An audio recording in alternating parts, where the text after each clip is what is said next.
नमस्कार दोस्तों, कैसे हैं आप सभी। आशा करता हूँ आप सभी लोग कुशल मंगल होंगे और अपनी तैयारी में लगे हुए होंगे। आज हम आपके लिए इतिहास विषय का जो अध्ययन है टॉपिक वाइज कराने जा रहे हैं। डेली टू डेली हम लोग एक टॉपिक कोई भी पकड़ेंगे और उससे संबंधित जो भी महत्वपूर्ण बिंदु हैं, जो भी महत्वपूर्ण बातें हैं, उस पर हम डिटेल में चर्चा करेंगे। तो आप लोगों से मैं उम्मीद करता हूँ, आशा करता हूँ आप लोग वीडियो के अंत तक बने रहिए। आपके लिए जो भी इस सेक्शन में बताया जाएगा पूरे तरीके से समझ में आएगा। और सेक्शन अगर आपके लिए अच्छा लगता है तो सेक्शन की लाइक कीजिए, शेयर कीजिए। तो आज हम बात करने जा रहे हैं पाषाण काल के बारे में। पाषाण काल जैसे ही शब्द हमारे सामने आता है तो हमारा दिमाग कार्य करना स्टार्ट कर देता है। पाषाण काल से ही आप समझ रहे होंगे पाषाण का मतलब क्या होता है, पत्थर। जिस काल में पत्थर ही पत्थर हो तो उस काल के लिए हम क्या कहते हैं, पाषाण काल बोलते हैं। उसे नाम दे दिया पाषाण काल। तो पाषाण काल में जैसा कि आपने पढ़ा होगा, क्या नाम है, किताबों में, जो पाषाण काल था उसमें जो हमारे औजार थे, यंत्र थे, वो किसके बने हुए होते थे, पत्थर के। और पत्थर के अलावा और किसके होते थे, हड्डियों के। हड्डियों के इसलिए होते थे क्योंकि उस समय क्या नाम है, जब सृष्टि पर प्रलय आई तो उसमें बहुत से लोग दब गए, तो उनके उससे वो बहुत सी हड्डियां, नरकंकाल वगैरह वो मिले। तो उससे क्या हुआ, उन्होंने उसके लिए औजार बनाने का काम कर दिया। जैसा कि देखा गया है पाषाण काल में, चाहे वो मध्य पाषाण काल हो, चाहे नव पाषाण काल हो, चाहे पुरा पाषाण काल हो, उसमें हमने हड्डियों के चाकू, सुइयां, छुरियां और आरी, ऐसे ही क्या नाम है, पत्थर की छुरियां, चाकू, आरी, कुल्हाड़ी तक हमने देखी है। तो इसमें क्या नाम है, एक काल ऐसा भी जिसका कोई लिखित विवरण प्राप्त नहीं है। ये क्वेश्चन भी बहुत बार एग्जाम में पूछ लेता है कि कौन सा काल ऐसा है जिसका लिखित विवरण प्राप्त नहीं है। तो इसमें हम जरा नोट करते चलेंगे।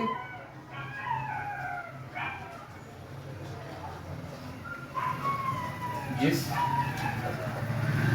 काल का कोई लिखित विवरण नहीं है। कौन सा वो काल है, वो काल हमारा प्राग ऐतिहासिक काल। क्या है, प्राग ऐतिहासिक काल है। प्राग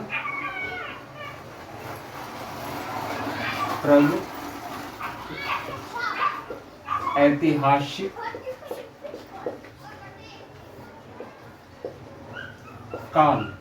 कौन सा काल है जिसका कोई लिखित विवरण प्राप्त नहीं है, वो है प्रागैतिहासिक काल। इसके बाद में क्या नाम, हम बात करते हैं पशुपालन की। पशुपालन की जब भी बात आती है तो सबसे पहले एक काल का नाम आता है, वो काल कौन सा, हमारा मध्य पाषाण काल। पशुपालन का जो प्रारंभ है किस काल में शुरू किया गया, हमारा मध्य पाषाण काल में पशुपालन का शुरू किया गया। क्या नाम है, पशुपालन का प्रारंभ शुरू किया गया। और आपसे वो पूछ ले कि क्या नाम है, पशुपालन के लिए सबसे पहले कौन सा वो पहला पालतू पशु था जिसके लिए मानव ने पालना शुरू किया। तो ये भी हम नोट कर लेंगे क्योंकि एक एक पॉइंट बहुत ही ज्यादा महत्वपूर्ण है एग्जाम की दृष्टि से। इससे हमारे क्वेश्चन कहीं से इधर उधर से नहीं मिलेंगे, यहीं से सब क्वेश्चन बन रहे हैं। लेकिन आपके लिए यही है कि ध्यान से समझना है, सुनना है। और आप वीडियो अगर एक बार में समझ में नहीं आए तो आप दोबारा से भी देख सकते हैं, लेकिन आप स्किप करेंगे तो आप जो महत्वपूर्ण जानकारी उससे आप वंचित हो जाएंगे। तो ठीक है, हम बात करते हैं पशुपालन का प्रारंभ। पशुपालन का प्रारंभ। पशुपालन की प्रारंभ की जैसा कि हमने अभी बताया था आपके लिए मध्य पाषाण काल से संबंधित है। मध्य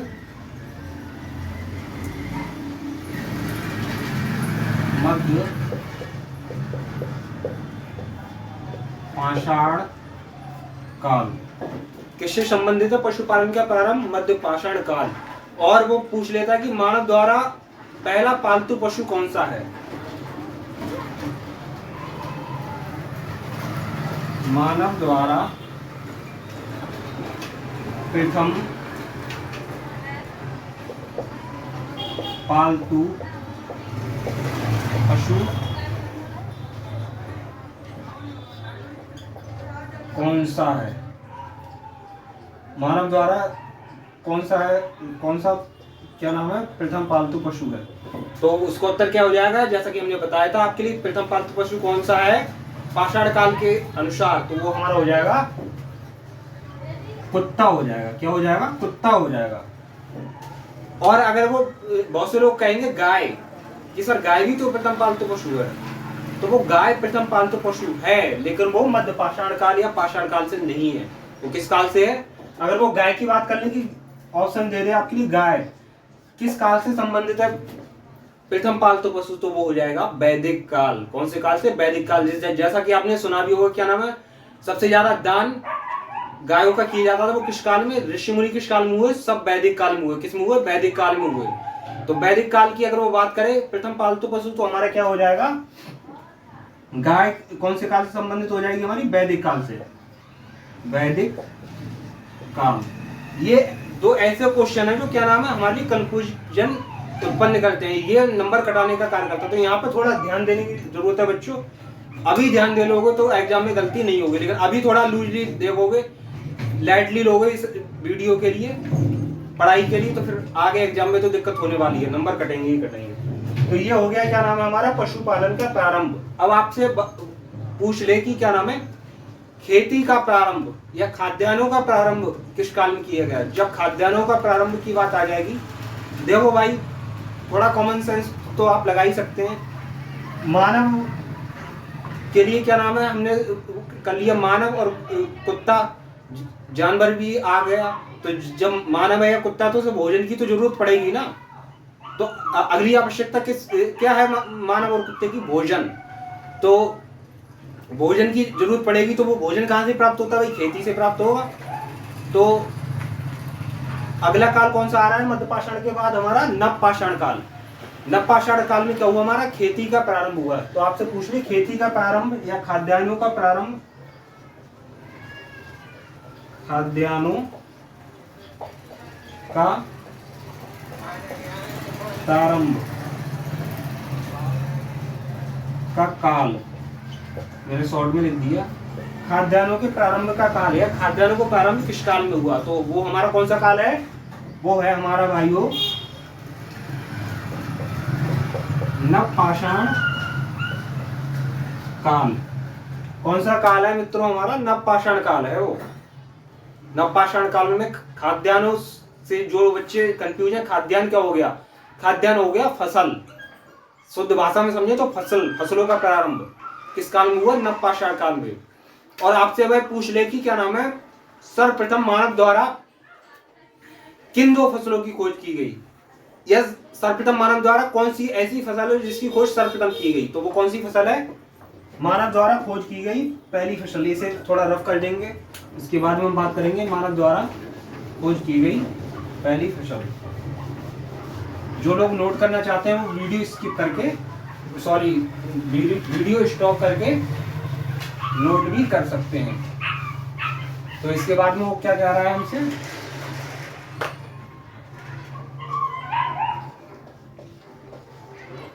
मानव द्वारा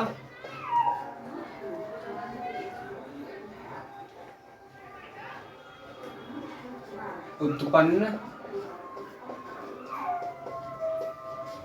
की गई फसल, मानव द्वारा उत्पन्न की गई फसल कौन सी है हमारी, जौ। कौन सी है, जौ है। सबसे पहले कौन सी फसल मानव ने उत्पन्न की, जौ के लिए मानव ने सर्वप्रथम उत्पन्न किया। अब इसके बाद में वो पूछ लेता है, ये क्वेश्चन बहुत ही यार रिपीटेड क्वेश्चन करा रहा हूं आपके लिए, जो बिंदुओं के तौर पे मैं बता रहा हूँ, ये बहुत ही ज्यादा महत्वपूर्ण बिंदु हैं।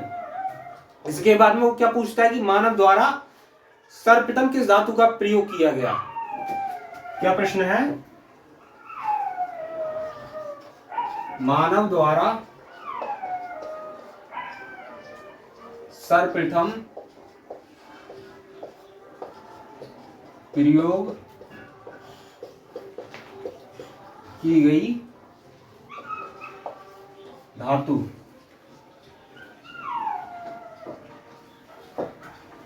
मानव द्वारा सर्वप्रथम प्रयोग की गई धातु कौन सी धातु है भाई? तांबा। कौन सी धातु है? वो हमारी तांबा है।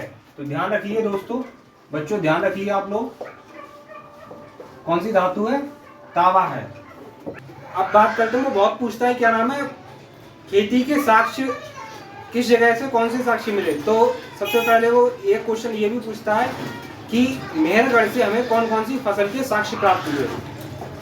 तो हम बात करते हैं मेहरगढ़ की। एक स्थान है ये पूरा स्थल का, पाषाण काल का, मेहरगढ़।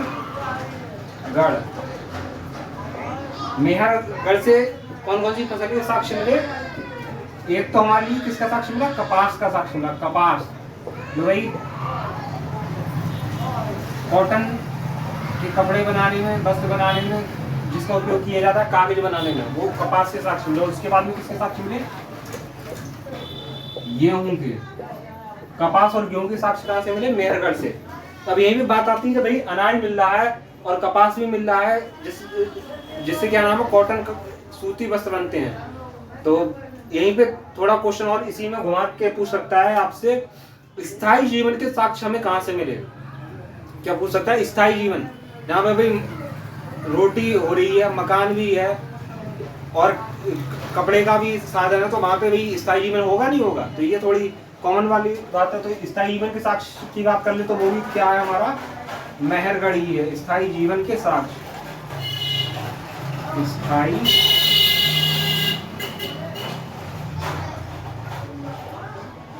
जीवन के साक्ष्य। और वो पूछ रहे थे कि चावल के प्राचीनतम साक्ष्य हमें कहां से प्राप्त हुए? चावल के साक्ष्य कहां से प्राप्त हुए? चावल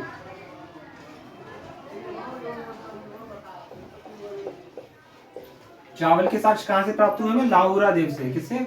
लाहुरा देव से हमें क्या प्राप्त हुए? चावल के साक्ष्य प्राप्त हुए। लेकिन अगर आपके लिए दोनों ऑप्शन दे रहे, मेहरगढ़ और लाहुरा देव, तो उसमें क्या चुनोगे भाई?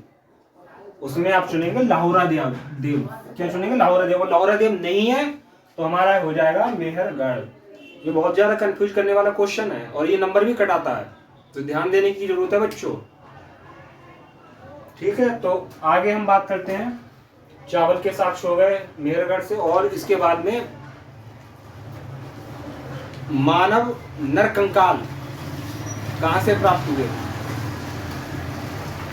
मानव नरकंकाल हमारे कहां से प्राप्त हुए हैं? मेहरगढ़ से।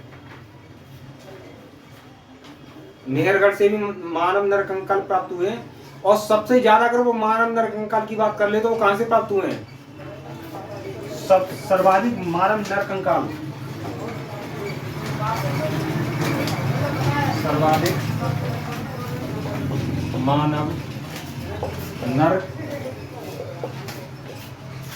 कंकाल कहां से प्राप्त हुए हैं? सर्वाधिक मानव नर कंकाल हमारे प्राप्त हुए हैं सराय नाहर राय से। कहां से प्राप्त हुए? सराय नाहर राय से।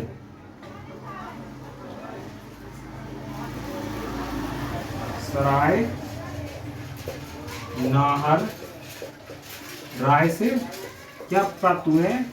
सर्वाधिक मानव कंकाल। कितने मानव कंकाल प्राप्त हुए वो पूछ भी सकता है भाई, कितने, तो संख्या भी ध्यान रखनी है। कितने प्राप्त हुए हैं? 27। कितने नरकंकाल प्राप्त हुए? हमारे 27 प्राप्त हुए हैं, जो सबसे ज्यादा ही संख्या है। तो ये आप लोग नोट कर लीजिए, जिसे जिसे नोट करना है नोट कर सकता है। ठीक है, इसे रख करते हैं, इसके बाद में आगे बात करेंगे। अगर सेक्शन में मजा आ रहा है, आनंद आ रहा है, तो भाई लाइक तो बनता है। लाइक नहीं करोगे तो फिर कैसे यार काम चलेगा?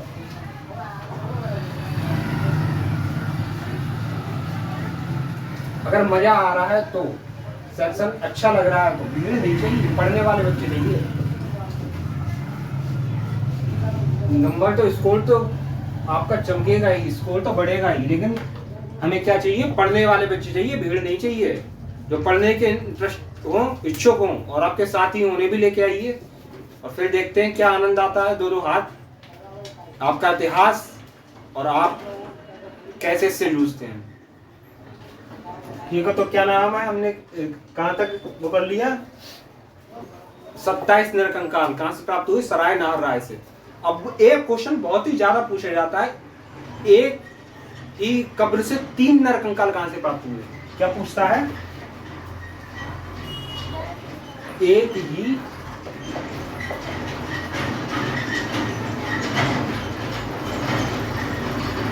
ही कब्र से 3 नरकंकाल।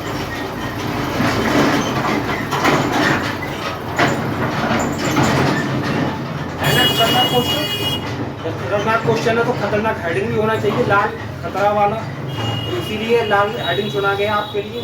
एक ही कब्र से 3 नरकंकाल कहाँ से प्राप्त हुए? दमदमा से। कहाँ से प्राप्त हुए?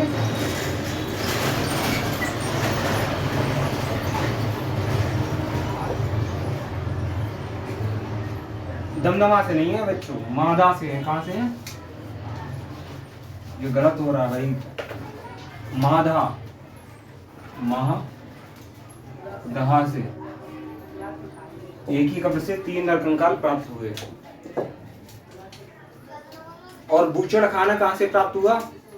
बूचड़ खाना हमारा हुआ बुर्जहोम से। बूचड़ खाना हमारा कहाँ से प्राप्त हुआ? बुर्जहोम से। बूचड़ खाना, बूचड़ खाना हमारा कहाँ से प्राप्त हुआ? बुर्ज होम, जम्मू कश्मीर से। बुर्जहोम जम्मू कश्मीर से क्या प्राप्त हुआ? बूचड़ खाना हमारा प्राप्त हुआ। और इसके बाद हम बात करते हैं, बूचड़ खाना हो गया हमारा।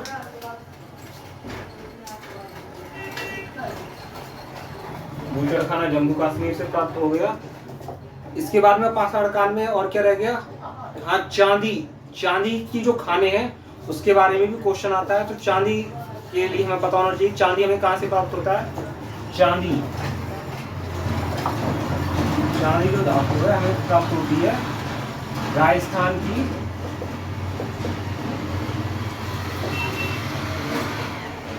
राजस्थान की जावर एवं अजमेर खानों से।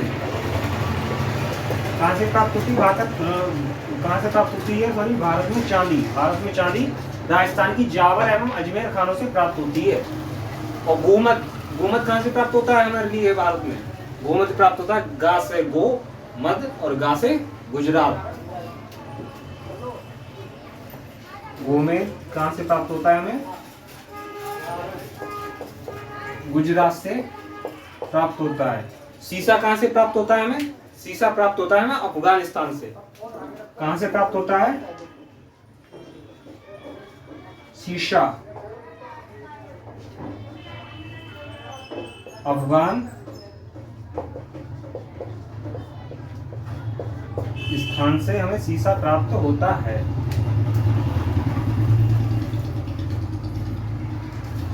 सीसा हमें प्राप्त होता है अफगानिस्तान से। तो ये कुछ महत्वपूर्ण बिंदु थे पाषाण काल से। आशा करता हूँ आपके लिए समझ में आया होगा। और क्या नाम है, नेक्स्ट दिन हम आपके सामने उपस्थित होंगे अपने अगले टॉपिक के साथ। तब तक के लिए धन्यवाद, ख्याल रखिए अपना। कैरियर टीम के साथ बने रहने के लिए बहुत बहुत धन्यवाद।